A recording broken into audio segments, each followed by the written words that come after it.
को खुद को बचाना होता है तो वो सारे प्रयत्न करता है। विष्णु मैं समझ रहा हूँ तुम्हारी नीति, तुम सारे के सारे तो एक साथ मिलकर आए हो, इसके पीछे का मैं सारा कारण समझ रहा हूँ। लेकिन आयुष्मान का मतलब सिर्फ आयुष्मान होता है। जाओ आयुष्मान भव। आज से इनका नाम मृत्युंजय नहीं है, इनका नाम महामृत्युंजय है।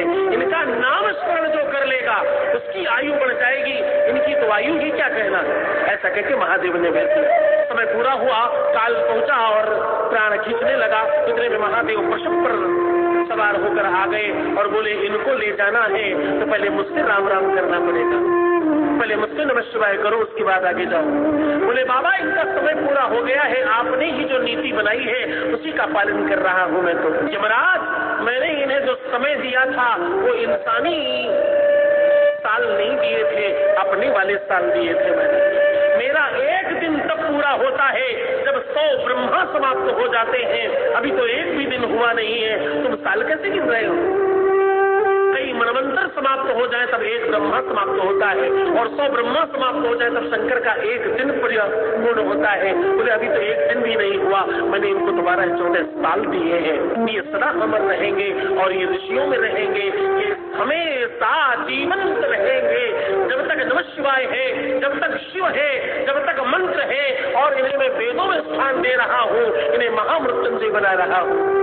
अमर और अजर करके उनको वेदों में सम्मिलित किया गया, वेद मंत्र बना दिया गया। उस मंत्र का नाम महामृत्युंजय रखा गया। बोले मृत्युंजय भगवान की हो। ओम ओम जूं शाह त्र्यंबकं यजामहे सुगंधिं पुष्टिवर्धनम्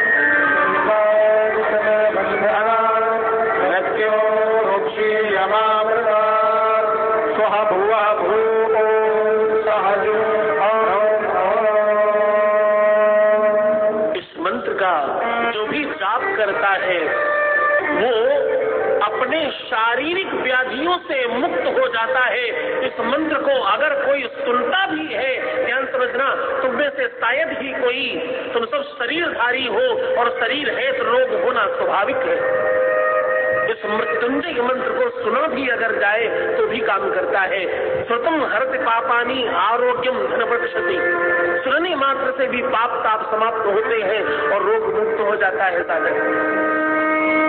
साल में एक बार महामृत्युंजय अपने घर में आचार्यों को बुलाकर जरूर कराना चाहिए। तुम हाउस टैक्स देते हो, तुम इनकम टैक्स देते हो, तुम रोड टैक्स देते हो, तुम वाटर टैक्स देते हो, तुम जाने कितने प्रकार के टैक्स देते हो, सेल टैक्स देते हो, और सारी इनकम सारी टैक्स देने के बाद जो भी सामान खरीदो उस पर भी टैक्स देते हो। भगवान को कभी तुम कुछ नहीं देना चाहते। साल में एक बार अगर तुम ये वाला टैक्स दे दोगे तो भैया तुम्हारी जड़ भी पाताल में होगी, अस्पताल में नहीं। हाँ, कहाँ होगी? पाताल में होगी। पुण्य की जड़ पाताल में होती है और पाप की जड़ अस्पताल में होती है।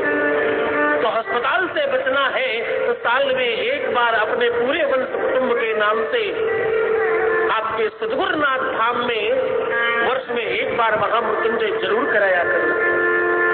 ये तुम्हारे लिए बड़ा अच्छा होगा। और एक बात कहूं, अगर रुद्राक्ष का फल, ध्यान से सुनना, अगर रुद्राक्ष का फल मिले, उसे खोलकर उसमें महामृत्युंजय मंत्र से सिद्ध करके अगर कंठ में पहन लिया जाए तो अकाल मृत्यु की सारी संभावनाएं समाप्त हो जाती है। ये ऐसे होते हैं रुद्राक्ष के फल। ध्यान से दिखाना, रुद्राक्ष का फल बिल्कुल ऐसा होता है, इसके अंदर से रुद्राक्ष निकलता है। थोड़ा जूम करके दिखाएंगे, सबको पता चलेगा। ये